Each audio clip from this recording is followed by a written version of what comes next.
was married when I became addicted, and pretty much I had no relationship once I started using drugs. I started lying, and I started hiding everything, and I started making up excuses to leave.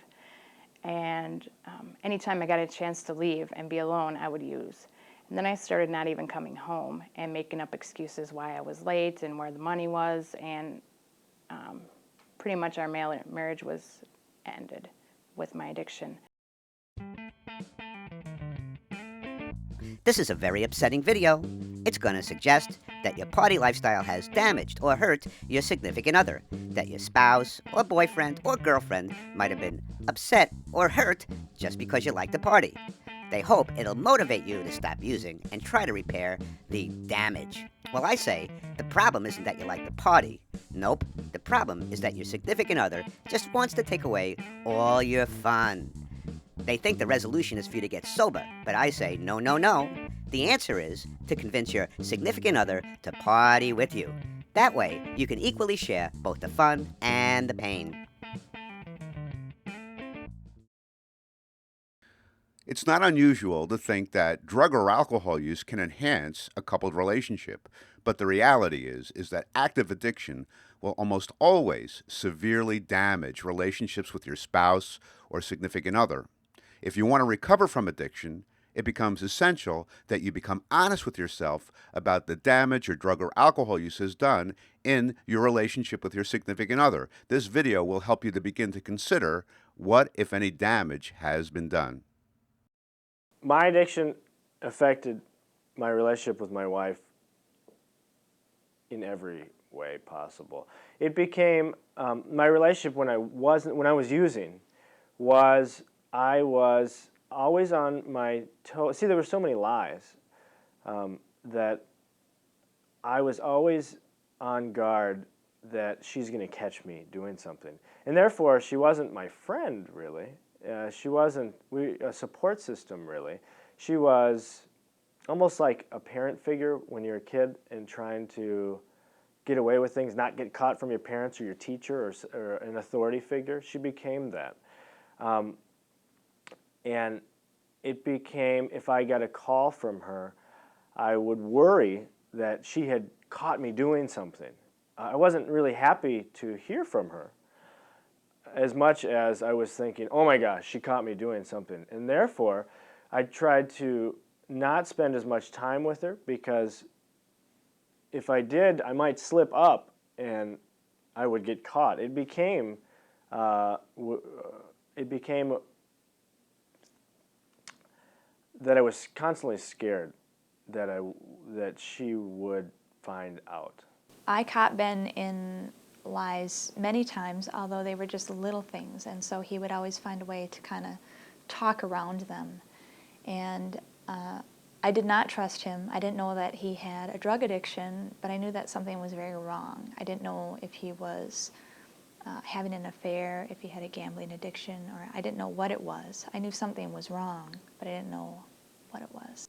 As I look back and reflect on the impact that my drinking in the early years of my current marriage, I'm amazed that she stuck with me, because I was headed down the same path that I had been with my two previous wives. And I had destroyed most trust that she had, even though she's a very trusting, very high levels of integrity and character.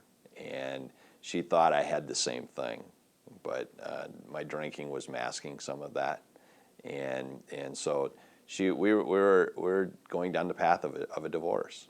Actually, we're in marriage counseling, and yet I was attempting to convince myself and her and the therapist at the time that it wasn't me. This guy has the right idea. Anytime your significant other tries to blame you or your party lifestyle for the problems in your relationship, you need to do your best to turn the tables. How? Well, it's very simple. By blaming them. With angry indignation, you should remind your significant other of all their faults and say if it wasn't for their faults, you guys wouldn't have a problem. What will that do? It'll confuse them, but more importantly, it'll get the focus off your party lifestyle so that you can keep getting high in peace. When my addiction affected our marriage, at first I thought it affected it good because that would have been slick talking. But I thought all of a sudden that we had this intimacy that we never had before. You know, we could talk about things. We were just like open to discuss things, and then in our intimate time together, we would be more creative. And I thought that it was really good, but it wasn't very long until the things that we talked about were lies, and we would hide things from each other, and we were paranoid of each other and lying to each other constantly. And pornography got to be a big deal, you know, because it was like progressive, you know, we wanted the next thing or whatever, to give us that edge, or I don't know what, or how that works, but it just got to be the ugliest thing, you know. I mean, we didn't trust each other. We were like out to get each other almost, you know. And it was really ugly. I figured it was too broken. There's nothing that could ever fix it, I didn't think. Also, it was like, you know, we was raising one kid at one point. We had one kid. And it's like, you know, I would come home and the kid is there, you know, and I say, well, why has the kid eaten anything today or something like that, you know, and it's be like, no, and then, you know, then that would lead to a big fight, so. There was many of the problems in our marriage had to do with him being absent altogether, and when he would be around, it was chaos. We never knew what his mood was going to be, if he was going to be happy or if he was going to stomp off, or one of the big things was whenever he got angry, he left. And so it was always, the quest was to keep things at least under control enough that he wouldn't just leave, because if he left, then it would be several hours before he came back, and later I find out then he would go use.